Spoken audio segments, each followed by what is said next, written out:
Kampung Toraja itu berdiri tenang di antara perbukitan hijau yang seolah menyentuh langit. Pagi hari selalu dimulai dengan kabut tipis yang perlahan turun dari pegunungan, menyelimuti rumah-rumah adat tongkonan dengan atap melengkung seperti perahu. Udara dingin menusuk kulit, namun menghadirkan ketenangan yang sulit dijelaskan. Ayam berkokok bersahutan, suara lonceng ternak terdengar samar, dan aroma kayu bakar dari dapur-dapur warga menjadi pertanda kehidupan dimulai seperti biasa. Di kampung itu, adat bukan sekadar tradisi, melainkan napas kehidupan. Setiap langkah, setiap ucapan, dan setiap perayaan selalu terikat pada nilai leluhur. Upacara adat dijunjung tinggi, hubungan antar warga dijaga dengan rasa hormat, dan kehidupan religius menjadi bagian yang tak terpisahkan dari keseharian. Gereja kecil di tengah kampung menjadi pusat berkumpul, tempat doa dipanjatkan, dan tempat harapan disandarkan. Di sanalah tokoh utama tumbuh dan dibesarkan. Ia adalah anak seorang pendeta yang disegani. Sejak kecil, namanya dikenal hampir oleh seluruh warga kampung. Wajahnya lembut, tutur katanya sopan, dan sikapnya selalu penuh hormat.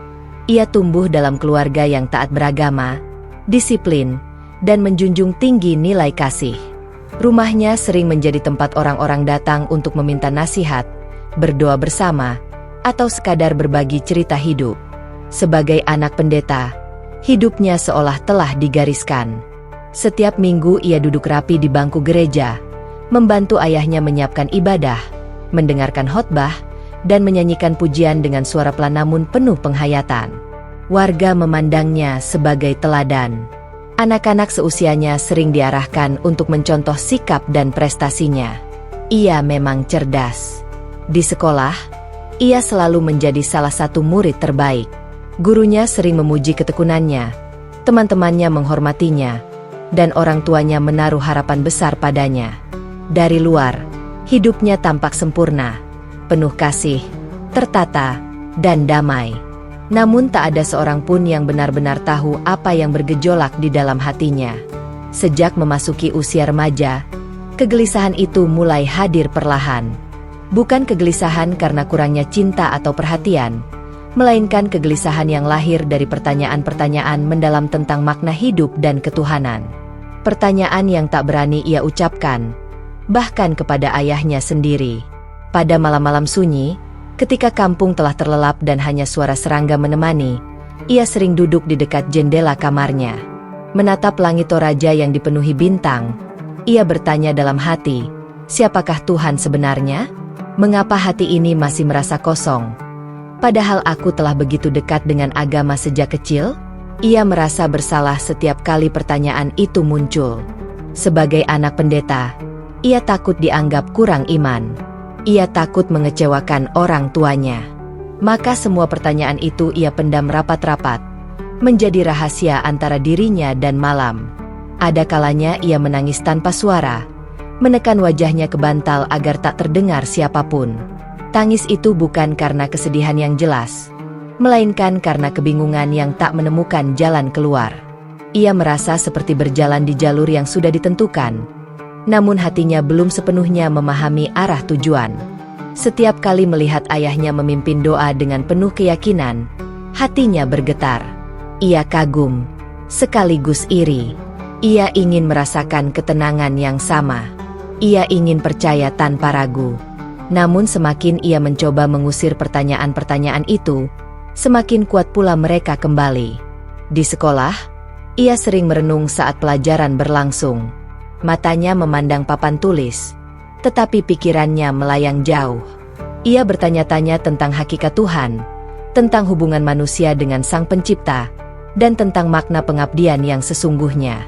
Ia merasa seolah ada ruang kosong di dalam dadanya yang belum terisi, meski seluruh hidupnya dipenuhi ritual dan aturan. Warga kampung tetap melihatnya sebagai sosok yang utuh. Mereka tak pernah tahu bahwa di balik senyum lembutnya, ada hati yang terus mencari.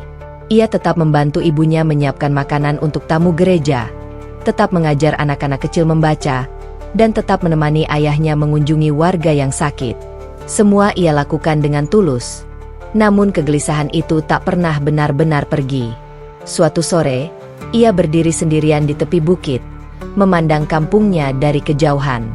Rumah-rumah tongkonan terlihat kecil, gereja berdiri anggun di tengahnya, dan kabut mulai turun perlahan. Pemandangan itu begitu indah, namun hatinya terasa berat. Ia mencintai kampung ini. Ia mencintai keluarganya. Namun ia juga mencintai kebenaran. Dan ia takut jika selama ini ia hanya menjalani iman sebagai warisan, bukan sebagai keyakinan yang dipahami sepenuh hati. Dalam diam, ia berdoa dengan bahasa yang paling jujur yang ia miliki. Ia tak meminta jawaban instan. Ia hanya meminta petunjuk. "Jika engkau ada, tunjukkanlah aku jalan," bisiknya lirih, hampir tak terdengar oleh angin. Doa itu menjadi awal dari perjalanan panjang yang kelak akan mengubah hidupnya, keluarganya, dan seluruh kampung Toraja. Namun pada saat itu, ia belum tahu apa yang akan terjadi. Ia hanya tahu satu hal, hatinya sedang mencari cahaya, dan ia berjanji pada dirinya sendiri untuk tidak menutup mata ketika cahaya itu kelak datang. Perubahan itu tidak datang dengan suara keras atau peristiwa besar. Ia hadir pelan, hampir tak terasa, seperti embun yang jatuh di pagi hari. Tokoh utama bahkan tidak pernah berniat mencari jalan lain. Ia tidak pernah membayangkan akan mengenal Islam, apalagi tertarik padanya. Semua bermula dari hal-hal kecil yang tampak sepele, namun perlahan mengusik hatinya yang sejak lama gelisah. Suatu hari, ketika ia melanjutkan pendidikan di luar kampung, ia berkenalan dengan beberapa teman dari latar belakang yang berbeda. Di antara mereka, ada yang beragama Islam. Mereka tidak pernah berdakwah dengan kata-kata. Mereka tidak pernah memaksanya mendengar ceramah atau mengajaknya berdebat. Justru sikap merekalah yang membuatnya diam-diam memperhatikan. Ia melihat bagaimana temannya selalu menjaga tutur kata, menundukkan pandangan, dan bersikap sopan kepada siapapun, termasuk kepada orang yang bersikap kasar. Ia melihat kesabaran yang tenang, bukan kesabaran yang dipamerkan. Ada kedamaian dalam cara mereka menjalani hidup, sesuatu yang selama ini ia rindukan tetapi belum ia temukan namanya. Awalnya ia menganggap itu hanya kebetulan. Ia menepis rasa penasaran yang mulai tumbuh. Namun suatu sore, saat hujan turun deras dan aktivitas terhenti, ia meminjam sebuah buku dari perpustakaan kecil tempatnya belajar. Buku itu membahas tentang perbandingan agama. Ia membacanya tanpa niat apapun, sekadar mengisi waktu. Namun di sanalah hatinya mulai terguncang. Ia membaca tentang konsep ketauhidan dalam Islam, tentang Tuhan yang Maha Esa, tanpa sekutu, tanpa perantara, tentang hubungan langsung antara hamba dan penciptanya. Kalimat-kalimat itu terasa sederhana, tetapi menghantam sesuatu di dalam dadanya. Ia menutup buku itu berulang kali, seolah takut melanjutkan, lalu membukanya kembali dengan tangan gemetar. "Kenapa aku merasa ini begitu masuk akal?" batinnya berbisik. Sejak hari itu, pikirannya tak lagi tenang. Setiap kali ia membaca, setiap kali ia mengamati, selalu ada perasaan bersalah yang menyertainya. Ia merasa seperti mengkhianati iman yang telah membesarkannya. Ia merasa berdosa hanya karena rasa ingin tahu itu. Malam-malamnya kembali dipenuhi tangis. Ia berdoa dengan air mata yang jatuh satu persatu. Ia memohon agar kegelisahan itu diangkat dari hatinya. Ia memohon agar tidak tersesat. Namun doa-doa itu justru membuatnya semakin jujur pada dirinya sendiri, bahwa ia sedang berada di persimpangan yang menakutkan. Di dalam kamarnya yang sunyi, ia sering memeluk lutut, menatap lantai, dan bertanya dalam hati, "Jika ini bukan jalanmu, mengapa engkau membiarkan hatiku tertarik? Jika ini salah, mengapa aku merasa damai saat membacanya?" Yang paling menyakitkan adalah bayangan wajah orang tuanya. Ayahnya, sang pendeta, yang telah mengabdikan hidupnya untuk jemaat. Ibunya, yang selalu mengajarkannya tentang kasih, kesetiaan, dan pengorbanan. Ia membayangkan kekecewaan mereka, air mata mereka, dan mungkin penolakan yang tak sanggup ia hadapi. Setiap kali pikiran itu muncul, dadanya terasa sesak. Ia merasa seperti anak durhaka hanya karena berani mempertanyakan keyakinannya. Ia ingin berhenti. Ia ingin kembali seperti dulu, tenang, tanpa konflik, tanpa rasa takut. Namun hatinya tak bisa berbohong. Ia mulai memperhatikan hal-hal kecil tentang Islam. Cara temannya menjaga wudhu, cara mereka berhenti sejenak untuk salat meski sedang sibuk, cara mereka menyebut nama Tuhan dengan penuh hormat. Tidak ada kemarahan, tidak ada kebencian. Yang ada hanya ketundukan dan kerendahan hati. Ia tidak langsung percaya. Ia justru semakin banyak bertanya kepada dirinya sendiri. Ia membaca lebih banyak, diam-diam. Ia tidak pernah membawa buku-buku itu ke hadapan orang lain. Ia menyimpannya seperti rahasia paling berbahaya dalam hidupnya. Setiap kali pulang ke kampung dan melihat ayahnya berdiri di mimbar gereja, hatinya hancur sedikit demi sedikit. Ia merasa bersalah karena menyimpan sesuatu yang tak sanggup ia ceritakan. Ia tetap tersenyum, tetap membantu, tetap berperan sebagai anak pendeta yang baik. Namun di balik semua itu, ia merasa seperti sedang menjalani dua kehidupan. Pada suatu malam, ia berdoa lebih lama dari biasanya. Ia sujud di lantai kamarnya, membiarkan air matanya jatuh tanpa ditahan. "Tuhan, aku takut," bisiknya. "Aku takut kehilangan keluargaku. Aku takut mengecewakan mereka. Tapi aku juga takut membohongi hatiku sendiri." Doa itu bukan doa yang indah. Doa itu penuh kejujuran dan ketakutan. Ia tidak meminta jalan yang mudah. Ia hanya meminta kebenaran, apapun risikonya. Hari-hari berikutnya menjadi semakin berat. Setiap bacaan tentang Islam terasa seperti cahaya yang menyilaukan, indah, tetapi menakutkan. Ia mulai memahami bahwa iman bukan sekadar warisan, melainkan pilihan yang harus dipertanggungjawabkan. Dan pilihan itu menuntut keberanian yang luar biasa. Ia sering bertanya pada dirinya sendiri, apakah aku cukup kuat untuk kehilangan segalanya demi keyakinan? Atau aku hanya tertarik karena kegelisahan sementara? Namun setiap kali ia mencoba menjauh, hatinya justru semakin tertarik. Ada ketenangan aneh saat ia membaca tentang akhlak Nabi, tentang kasih sayang kepada sesama, tentang keadilan, tentang Tuhan yang Maha Pengampun. Ajaran itu tidak terasa asing. Justru terasa seperti jawaban dari pertanyaan yang selama ini ia simpan sejak remaja. Tidak ada sorak, tidak ada dukungan, tidak ada tangan yang menggenggam. Yang ada hanya dirinya, air mata, doa-doa panjang, dan ketakutan akan kehilangan orang-orang yang paling ia cintai. Namun di balik semua ketakutan itu, ada satu hal yang mulai tumbuh, keberanian kecil untuk jujur pada hati sendiri. Ia belum tahu kemana langkahnya akan berakhir. Ia belum berani mengambil keputusan apapun. Tetapi ia mulai memahami bahwa pencarian kebenaran memang tidak pernah mudah, dan bahwa iman sejati selalu lahir dari pergulatan yang paling dalam. Di ujung malam yang panjang itu, ia menyadari satu hal penting.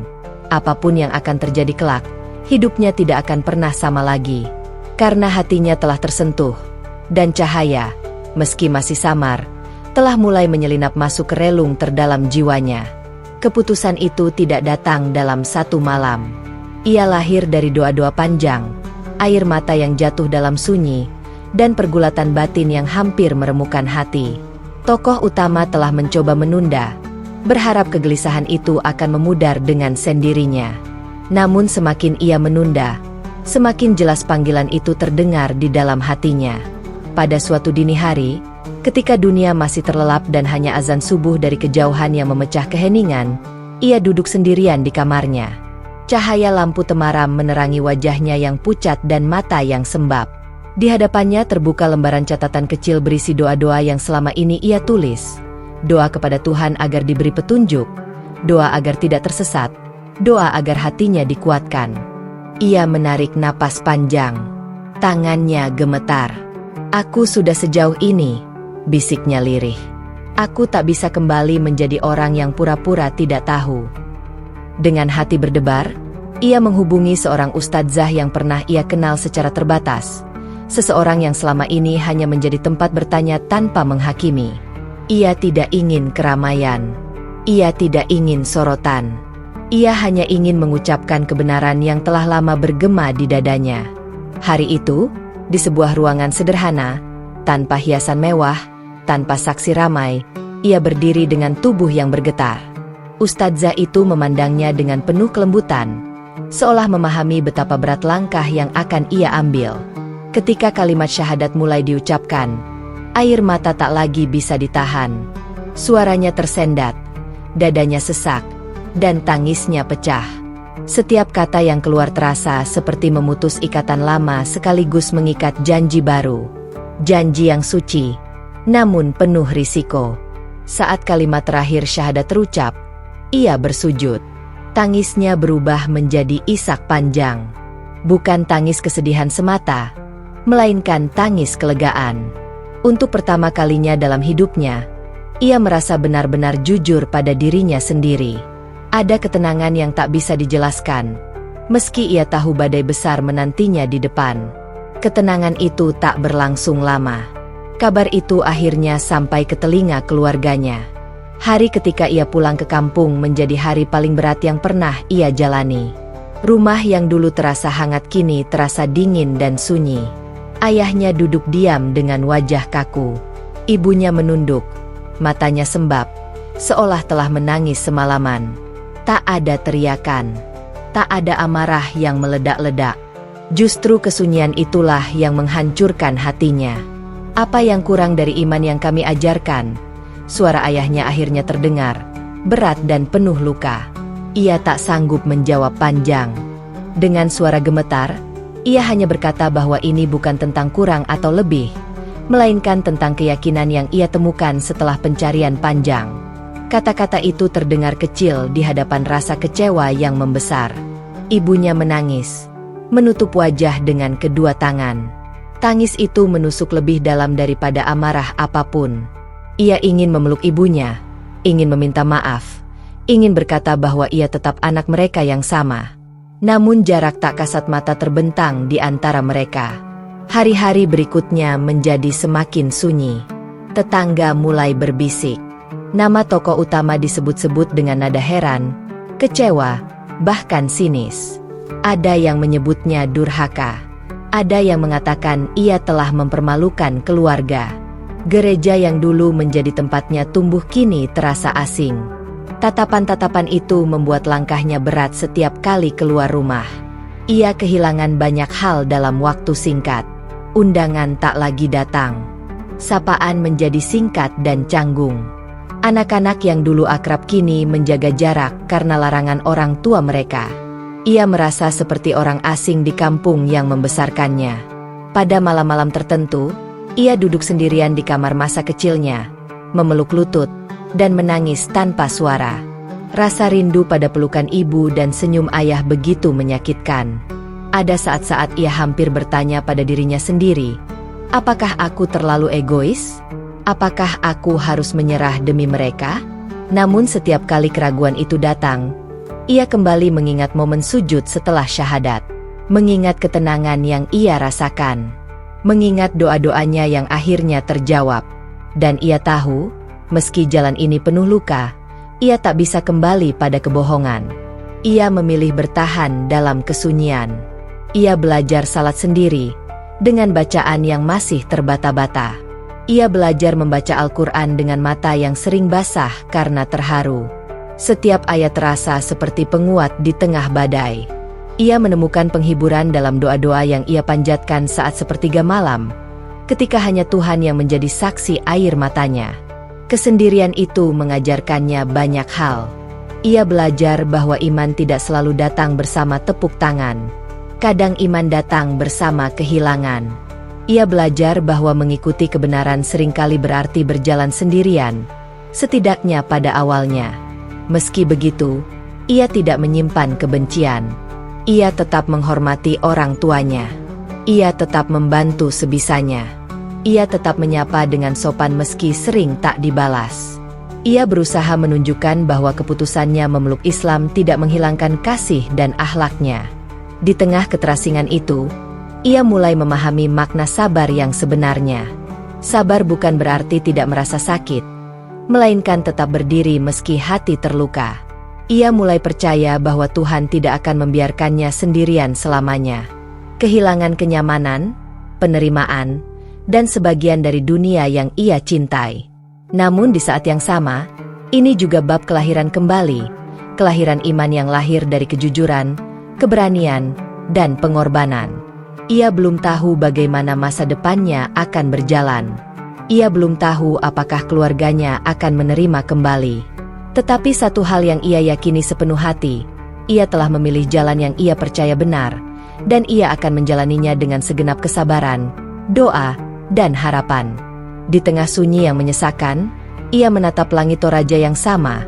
Langit yang dulu menyaksikan kegelisahannya, kini menyaksikan keteguhannya. Dan di dalam hatinya, ia berbisik pelan, "Aku mungkin kehilangan banyak hal, tapi aku menemukanmu." Keputusan untuk kembali ke kampung Toraja tidak pernah mudah. Setelah melalui masa-masa sunyi sebagai mualaf, tokoh utama memilih untuk tidak melarikan diri dari masa lalunya.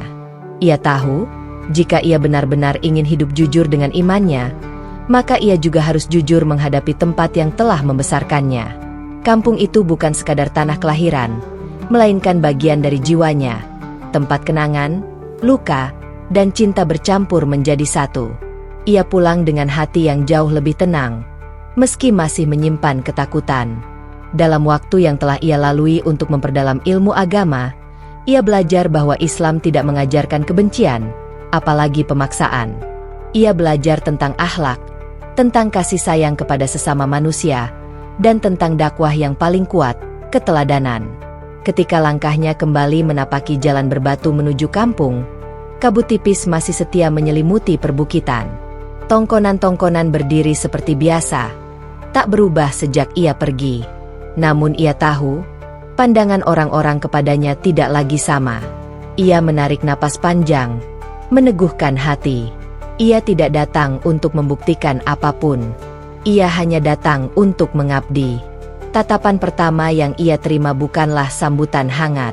Beberapa orang berhenti berbicara ketika melihatnya lewat. Ada yang memandangnya dengan heran. Ada pula yang berpura-pura tak melihat. Ia merasakan kembali rasa asing itu. Namun kali ini hatinya lebih kuat. Ia menundukkan kepala, tersenyum kecil, dan tetap memberi salam dengan sopan. Rumah orang tuanya masih sama. Halaman itu masih ditumbuhi bunga-bunga yang dulu sering ia sirami bersama ibunya. Ayahnya tidak langsung menyambutnya dengan pelukan, tetapi juga tidak mengusirnya. Keheningan di antara mereka masih terasa, namun ada celah kecil yang terbuka, cukup baginya untuk bertahan. Hari-hari pertama di kampung ia jalani dengan hati-hati. Ia tidak membawa kitab, tidak berbicara tentang keyakinan, dan tidak menunjukkan simbol apapun yang mencolok. Ia memulai segalanya dari hal-hal paling sederhana, membantu. Pagi hari, ia mendatangi rumah-rumah warga yang memiliki anak kecil. Ia menawarkan diri mengajar membaca dan menulis. Tidak ada pelajaran agama, hanya huruf-huruf, angka-angka, dan cerita-cerita sederhana tentang kebaikan.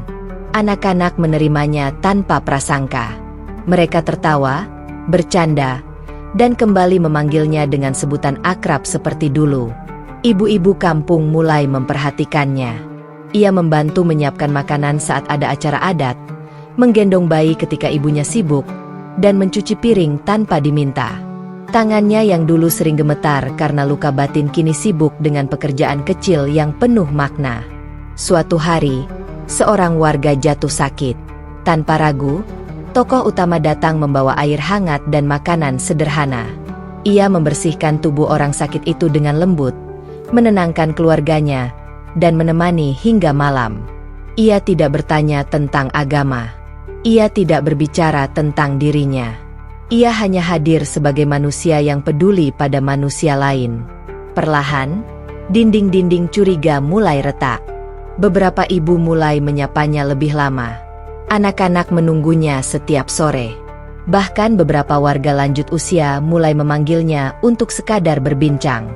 Mereka melihat sesuatu yang berbeda dalam dirinya, ketenangan yang tak memaksa, kesabaran yang tak dibuat-buat. Ia tetap menjaga batas. Ia tidak pernah membandingkan iman. Ia tidak pernah menyebut masa lalunya dengan nada menyalahkan. Jika ada yang bertanya tentang perubahan sikapnya, ia hanya tersenyum dan berkata bahwa ia belajar untuk lebih banyak mendengarkan dan melayani. Malam-malamnya ia habiskan dengan doa panjang. Di dalam kamar kecilnya, ia bersujud, memohon agar hatinya tidak dipenuhi kesombongan. Ia tahu, sedikit saja ia tergelincir pada keinginan untuk diakui, maka semua yang ia bangun akan runtuh.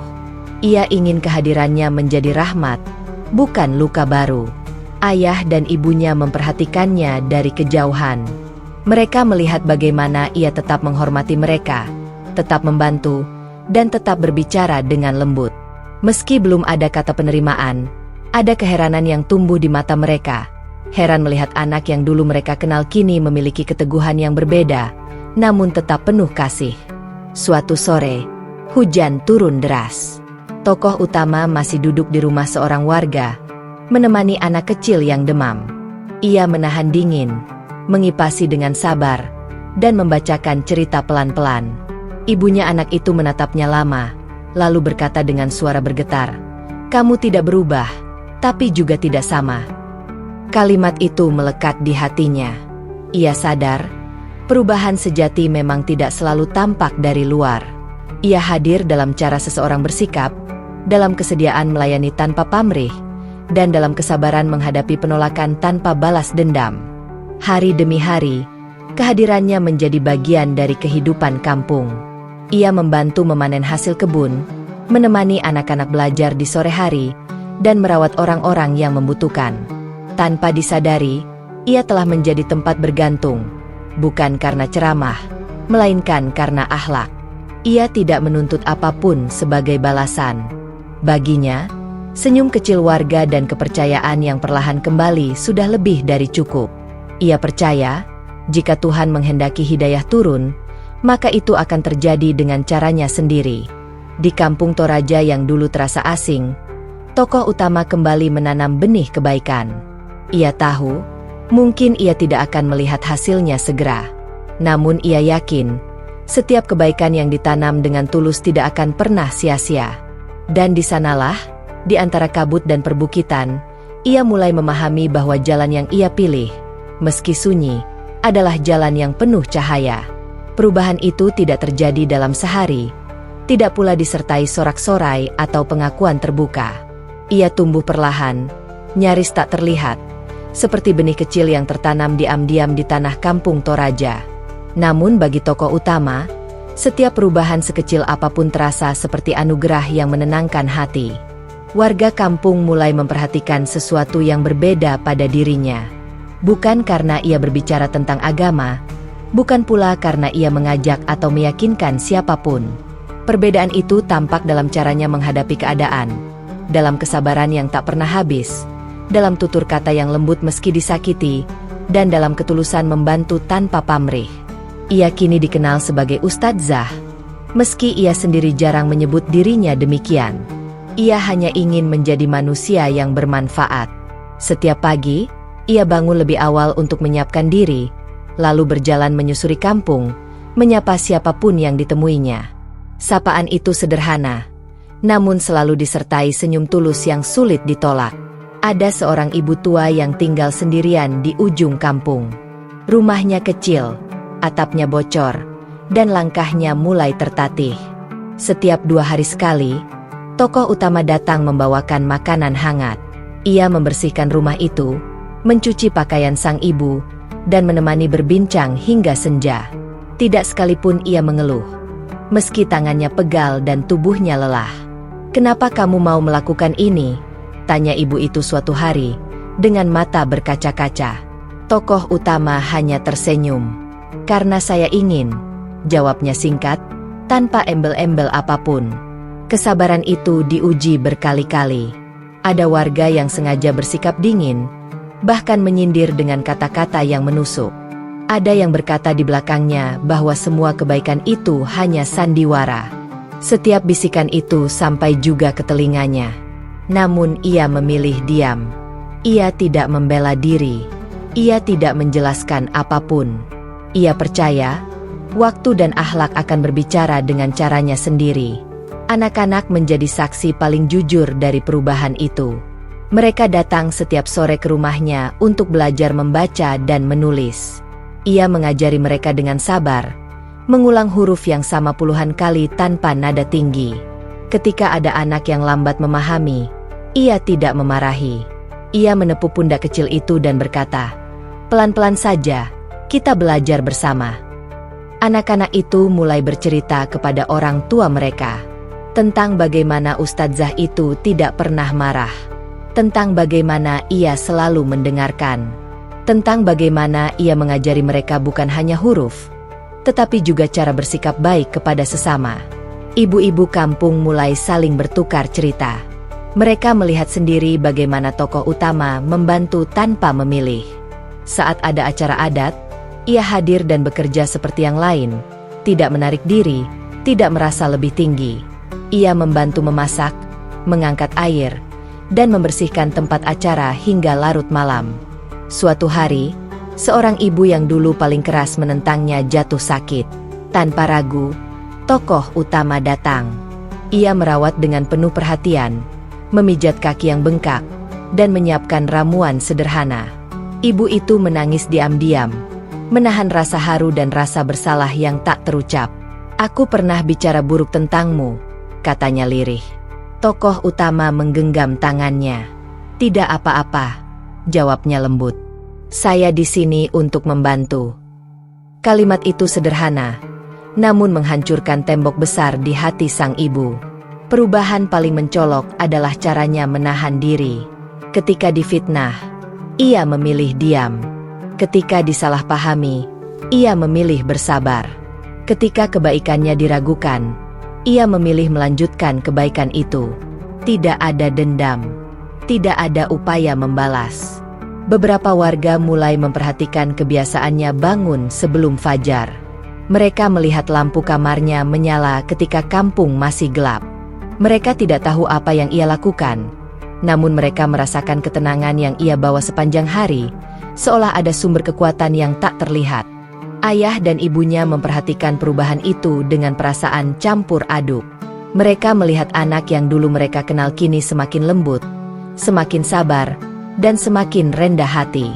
Meski belum ada kata penerimaan, keraguan perlahan tergantikan oleh keheranan dan rasa hormat yang tak terucap. Suatu malam, ayahnya memandangnya lama saat makan bersama. "Kamu tampak lebih tenang," ucapnya pelan. Tokoh utama menunduk. "Saya masih belajar," jawabnya singkat. Di luar dugaan, kalimat itu menyentuh ayahnya. Ia tidak melihat kesombongan atau perlawanan dalam diri anaknya. Yang ia lihat hanyalah ketulusan dan keteguhan. Tanpa disadari, akhlak tokoh utama menjadi dakwah hidup. Tidak ada ceramah panjang, tidak ada ajakan langsung. Namun warga mulai bertanya-tanya dalam hati mereka sendiri. Mereka membandingkan sikapnya dengan prasangka yang selama ini mereka miliki. Jika ajaran yang ia yakini membuatnya setenang ini, sesabar ini, dan setulus ini, pikir sebagian dari mereka, maka ajaran itu pasti mengajarkan kebaikan. Pertanyaan-pertanyaan kecil mulai tumbuh. Bukan pertanyaan yang diucapkan keras, melainkan pertanyaan yang disimpan di dalam hati. Tokoh utama tidak tahu siapa saja yang mulai berpikir demikian. Ia hanya tahu satu hal, tugasnya adalah terus berbuat baik, apapun penilaian orang. Ada hari-hari ketika ia pulang dengan tubuh lelah dan hati nyaris runtuh. Namun setiap kali ia bersujud di malam hari, ia menemukan kekuatan baru. Ia berdoa agar hatinya tetap lurus, agar ia tidak berubah karena pujian atau hinaan. Tentang perubahan yang lahir dari keteladanan. Tentang bagaimana akhlak yang tulus mampu menembus dinding prasangka. Tentang bagaimana kesabaran yang dijalani tanpa pamrih perlahan menggerakkan hati banyak orang. Kampung Toraja belum sepenuhnya berubah. Masih ada jarak. Masih ada keraguan. Namun benih itu telah tertanam. Dan tokoh utama, dengan segala keterbatasannya, terus menyiram benih itu dengan kebaikan, yakin bahwa suatu hari nanti, Tuhan sendiri yang akan menumbuhkannya menjadi cahaya bagi banyak hati. Perubahan yang terjadi di Kampung Toraja akhirnya memasuki fase yang tak pernah dibayangkan oleh tokoh utama. Jika sebelumnya ia hanya merasakan sikap warga yang mulai melunak, kini sesuatu yang jauh lebih dalam mulai bergerak, hati mereka. Namun semua itu terjadi secara diam-diam, penuh kehati-hatian, seolah takut terdengar oleh dunia. Malam pertama itu datang tanpa tanda apapun. Tokoh utama baru saja selesai membereskan buku-buku belajar anak-anak ketika terdengar ketukan pelan di pintu. Bukan ketukan yakin, melainkan ketukan ragu. Ia membuka pintu dan mendapati seorang ibu berdiri di sana. Wajahnya pucat, matanya sembab, dan kedua tangannya saling menggenggam erat. "Aku, boleh masuk?" tanya ibu itu hampir berbisik. Tokoh utama mengangguk dan mempersilakan masuk. Ia tidak bertanya apapun. Ia tahu, jika seseorang datang dengan hati seperti itu, maka kata-kata harus menunggu. Ibu itu duduk, menunduk lama, lalu tiba-tiba menangis. Tangisnya pecah, tak tertahan, seperti bendungan yang jebol setelah bertahun-tahun menahan beban. Tokoh utama hanya duduk di sampingnya, mengusap punggungnya dengan lembut, membiarkan tangis itu menemukan jalannya. "Aku lelah," ucap ibu itu akhirnya. "Aku rajin beribadah, aku patuh pada adat, tapi hatiku selalu gelisah. Kenapa kamu terlihat tenang, padahal hidupmu jauh lebih berat?" Pertanyaan itu membuat dada tokoh utama bergetar. Ia menarik napas perlahan. "Saya juga pernah gelisah," jawabnya pelan. "Dan sampai sekarang pun masih belajar. Tapi saya menemukan ketenangan ketika mengenal Tuhan yang Maha Esa, yang dekat, yang mendengar, yang tidak mempersulit." Ibu itu menangis lebih keras. Malam itu, untuk pertama kalinya, tokoh utama menjelaskan tentang Islam, bukan dengan dalil panjang, melainkan dengan bahasa hati. Tentang Tuhan yang satu, tentang doa yang boleh dipanjatkan langsung, tentang pengampunan yang luas, bahkan untuk hati yang penuh luka. Setelah malam itu, ketukan-ketukan pelan semakin sering terdengar. Ada seorang pemuda yang datang larut malam. Wajahnya tegang dan matanya merah. Ia duduk lama tanpa bicara, lalu berkata dengan suara bergetar, "Aku takut, tapi aku tidak bisa lagi mengabaikan pertanyaan ini." Ia bercerita tentang kekosongan yang ia rasakan sejak lama, tentang amarah yang ia simpan, tentang ketakutan akan kematian. Tokoh utama mendengarkan dengan penuh perhatian. Ia tidak memotong. Ia tidak menghakimi. Ia hanya menjadi telinga dan hati. "Islam mengajarkan bahwa manusia boleh lemah," katanya lembut. "Yang penting, ia kembali kepada Tuhan." Pemuda itu menunduk. Air matanya jatuh ke lantai kayu. "Kenapa aku baru mendengar ini sekarang?" Tokoh utama tersenyum sedih. "Mungkin karena sekarang hatimu siap mendengar." Beberapa warga datang dengan pertanyaan yang lebih berat. Tentang dosa. Tentang masa lalu. Tentang apakah Tuhan masih mau menerima mereka. Setiap pertanyaan itu dijawab dengan kelembutan yang sama, bahwa pintu Tuhan selalu terbuka, selama manusia mau melangkah. Ada seorang lelaki tua yang datang dengan langkah tertatih. Ia duduk di kursi bambu, memandang tokoh utama lama sekali sebelum akhirnya berkata, "Aku takut mati." Kalimat itu membuat suasana menjadi hening. Tokoh utama menatapnya dengan mata berkaca-kaca. "Saya juga pernah takut," katanya jujur. "Tapi ketika saya mengenal Islam, saya belajar bahwa hidup ini bukan tentang sempurna, melainkan tentang kembali." Lelaki itu menangis tersedu-sedu. Tangis yang lahir dari penyesalan panjang dan kerinduan akan kedamaian. Malam demi malam, rumah tokoh utama menjadi tempat pengakuan batin. Tangis, doa, dan kejujuran bercampur dalam keheningan. Semua dilakukan tanpa suara besar, tanpa pengumuman. Mereka datang satu persatu, seperti orang-orang yang tersesat menemukan pelita kecil di tengah gelap. Tokoh utama seringkali menangis setelah mereka pulang. Ia merasa kecil di hadapan kepercayaan besar yang diberikan kepadanya. Dalam sujudnya, ia berdoa agar tidak salah melangkah, agar lisannya dijaga, dan agar hatinya tidak merasa memiliki hidayah itu. "Saya hanya perantara," bisiknya setiap malam. Yang paling mengguncang hatinya adalah ketika seorang ibu berkata, "Aku melihat Tuhan dalam caramu bersabar." Kalimat itu membuatnya gemetar. Ia segera menunduk, menahan tangis. "Jangan lihat saya," jawabnya lirih. "Lihatlah Tuhan yang mengajarkan saya bersabar." Beberapa dari mereka mulai belajar salat secara diam-diam. Ada yang datang pagi-pagi buta agar tidak terlihat orang lain. Ada yang belajar membaca kalimat syahadat dengan suara pelan, takut terdengar tetangga. Tokoh utama tidak pernah memaksa mereka untuk cepat. Ia selalu berkata, "Jangan terburu-buru. Iman bukan lomba." Setiap orang memiliki momen hidayahnya sendiri. Seorang ibu menangis karena merasa akhirnya doanya didengar. Seorang pemuda tersungkur karena menemukan makna hidup. Seorang lelaki tua memeluk tokoh utama sambil berkata, "Hatiku akhirnya tenang." Di luar rumah itu, Kampung Toraja masih berjalan seperti biasa. Upacara adat tetap berlangsung. Kehidupan tetap tampak sama. Namun di balik pintu-pintu yang tertutup rapat, hati-hati mulai berubah. Tokoh utama merasakan ketakutan baru, bukan takut ditolak, melainkan takut tidak mampu menjaga amanah. Ia tahu, jika hal ini terbongkar terlalu cepat, banyak orang bisa terluka.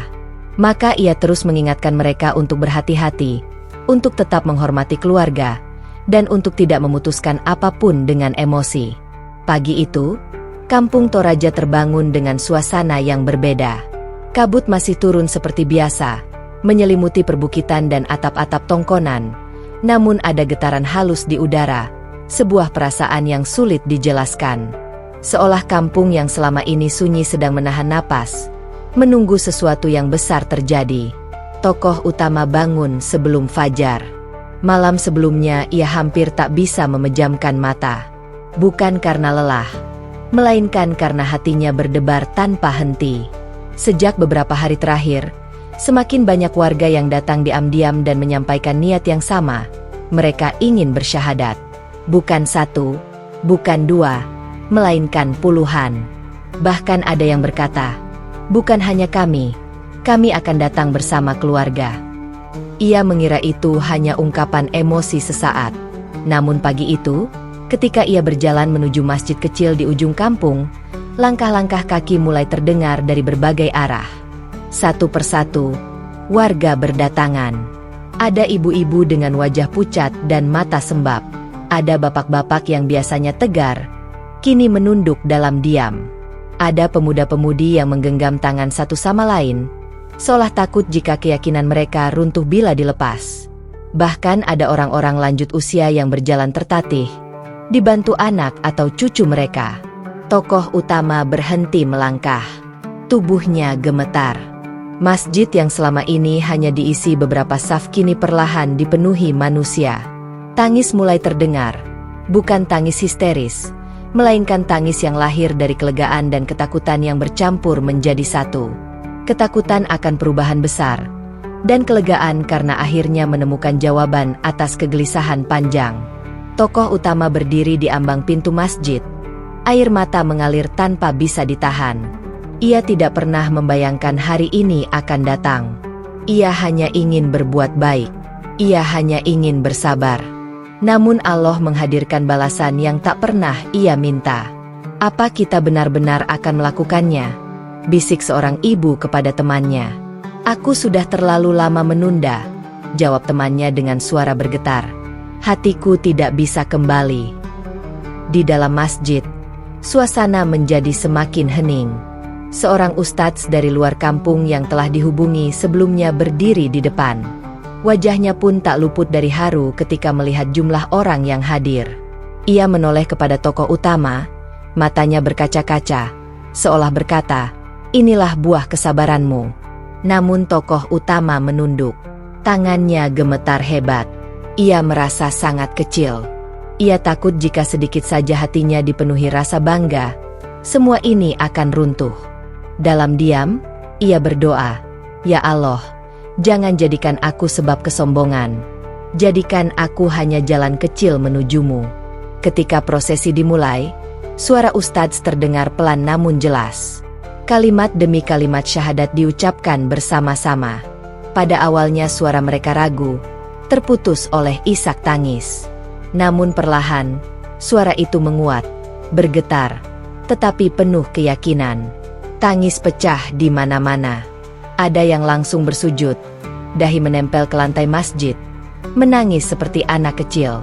Ada yang memeluk orang di sampingnya, entah siapa, entah kenapa, yang penting ada bahu untuk bersandar.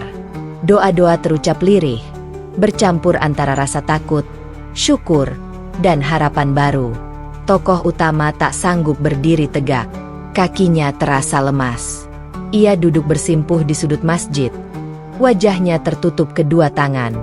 Tangisnya tak lagi tertahan. Semua luka, semua penolakan, semua kesunyian yang pernah ia rasakan, seakan menemukan maknanya di detik itu. Ia teringat malam-malam ketika ia menangis sendirian, takut kehilangan keluarga. Ia teringat bisik-bisik yang melukainya. Ia teringat hari-hari ketika ia merasa menjadi orang asing di tanah kelahirannya sendiri. Semua itu kini terasa seperti jalan panjang yang akhirnya mengarah ke satu titik terang. Seorang ibu mendekatinya setelah syahadat selesai. Dengan suara bergetar, ibu itu berkata, "Jika bukan karena caramu bersabar, aku takkan pernah berani ke sini." Tokoh utama menggeleng cepat. Air matanya masih mengalir. "Bukan saya," jawabnya lirih. "Allah yang memilih ibu." Ucapan itu membuat sang ibu menangis semakin keras. Di sudut lain, seorang lelaki tua yang dulu takut mati kini tersenyum sambil menangis. "Hatiku ringan," katanya berulang kali. "Hatiku ringan." Masjid itu dipenuhi manusia, namun juga dipenuhi malaikat. Begitu rasanya. Doa dipanjatkan tanpa henti. Ada yang memohon ampun atas masa lalu. Ada yang memohon kekuatan untuk menghadapi keluarga. Ada yang hanya berkata, "Terima kasih, ya Allah." Berulang-ulang, tokoh utama memandang wajah-wajah itu satu persatu. Wajah-wajah yang dulu penuh ragu, kini basah oleh air mata hidayah. Ia melihat anak-anak yang dulu ia ajari membaca kini menirukan gerakan sujud dengan polos. Ia melihat ibu-ibu yang dulu mencurigainya kini menggenggam tasbih dengan tangan gemetar. Di luar masjid, beberapa warga yang belum berani masuk hanya berdiri diam. Mereka menyaksikan dari kejauhan, dengan mata berkaca-kaca. Tidak ada teriakan, tidak ada euforia berlebihan. Yang ada hanyalah keheningan yang sakral. Ayah dan ibu tokoh utama tidak berada di dalam masjid, namun mereka berdiri di luar, cukup dekat untuk mendengar suara tangis dan doa. Ayahnya menunduk lama. Wajahnya keras, namun matanya basah.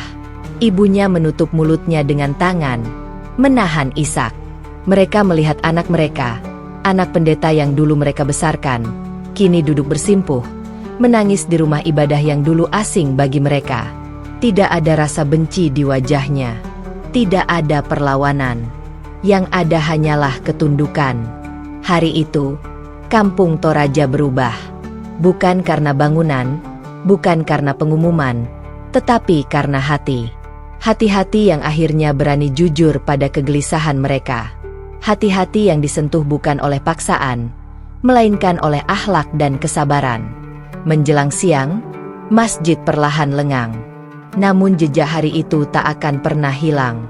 Tokoh utama masih duduk di tempatnya, menatap lantai, bibirnya terus berzikir. Ia tahu, ujian belum selesai. Justru setelah ini, ujian akan semakin nyata. Namun hari ini, ia ingin bersyukur. Kampung Toraja tidak lagi sama setelah hari itu. Pagi-pagi masih diselimuti kabut, perbukitan masih berdiri tenang, dan tongkonan-tongkonan tetap memancarkan wibawa leluhur. Namun ada denyut baru yang hidup di antara napas kampung. Denyut yang lahir dari hati-hati yang telah menemukan arah. Masjid kecil di ujung kampung kini tak pernah lagi sepi. Azan yang dulu terdengar lirih dan jarang, kini menggema 5 waktu dengan suara yang lebih mantap. Kadang masih bergetar, kadang masih salah nada, tetapi selalu penuh kesungguhan. Setiap azan menjadi pengingat bahwa perjalanan besar telah dimulai, bukan hanya bagi individu, tetapi bagi seluruh kampung.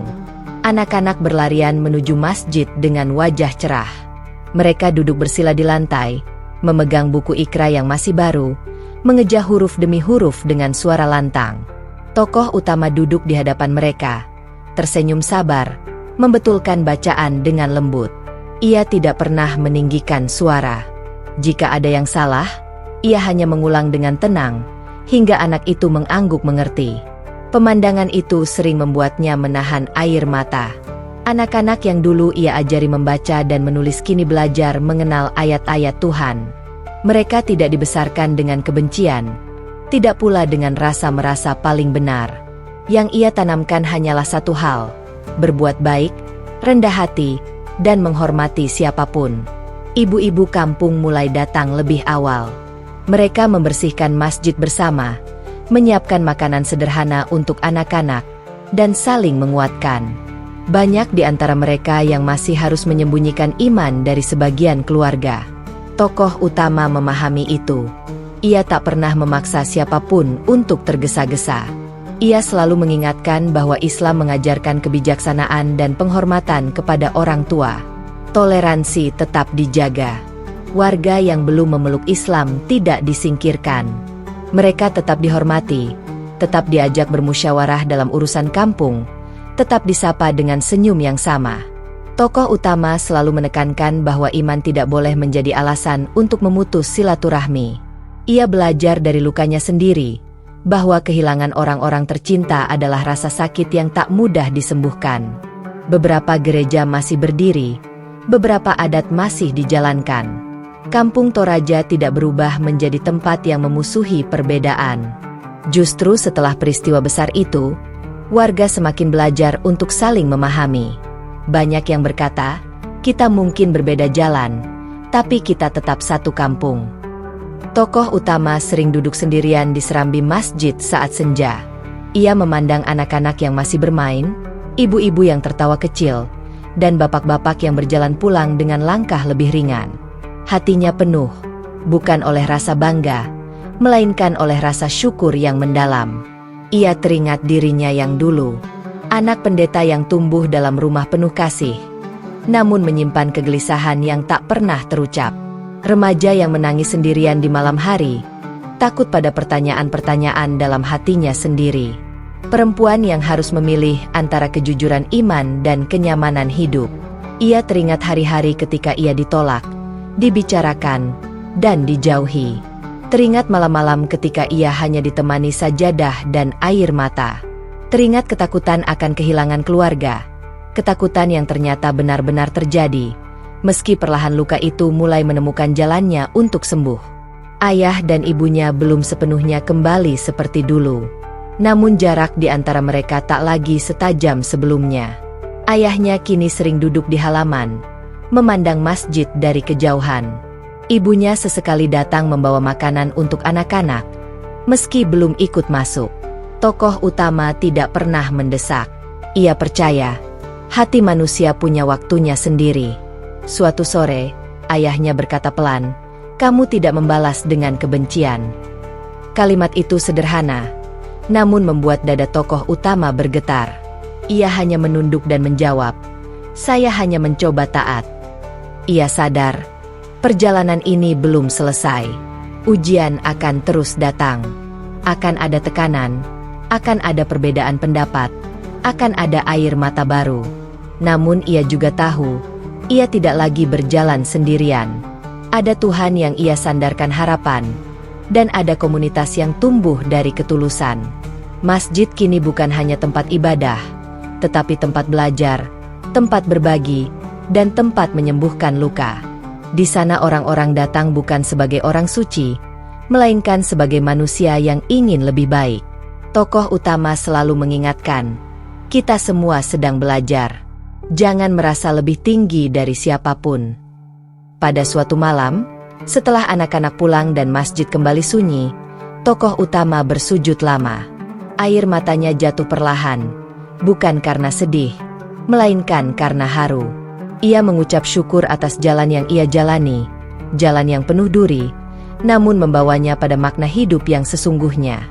Dalam hatinya, ia berbisik, "Ya Allah, jika Engkau menghendaki, jadikan aku tetap rendah hati. Jangan biarkan aku lupa bahwa semua ini adalah karena-Mu." Kehidupannya di kampung itu bukan tentang kemenangan, melainkan tentang amanah. Ia tidak pernah menganggap dirinya pahlawan. Ia hanya seorang perempuan biasa yang berani jujur pada hatinya, bersabar dalam luka, dan memilih lembut ketika dunia memberinya alasan untuk keras. Dan dari kelembutan itulah, dunia kecil bernama Kampung Toraja berubah. Kisah ini menjadi pengingat bahwa iman tidak selalu tumbuh dari perdebatan, tetapi dari keteladanan. Bahwa kesabaran yang dijalani dengan tulus mampu membuka pintu-pintu yang terkunci rapat. Dan bahwa kelembutan, seringkali dianggap lemah, justru memiliki kekuatan paling besar untuk mengubah hati manusia. Tokoh utama menutup matanya, mendengarkan azan terakhir hari itu. Senyum tipis terukir di wajahnya. Ia tahu, apapun yang akan datang esok hari, ia akan menjalaninya dengan iman yang sama, iman yang lahir dari pencarian, dipelihara dengan kesabaran, dan dibuktikan dengan akhlak. Di Kampung Toraja, cahaya itu kini telah menyala. Dan selama ada hati yang mau jujur dan tangan yang mau melayani, cahaya itu tidak akan pernah padam.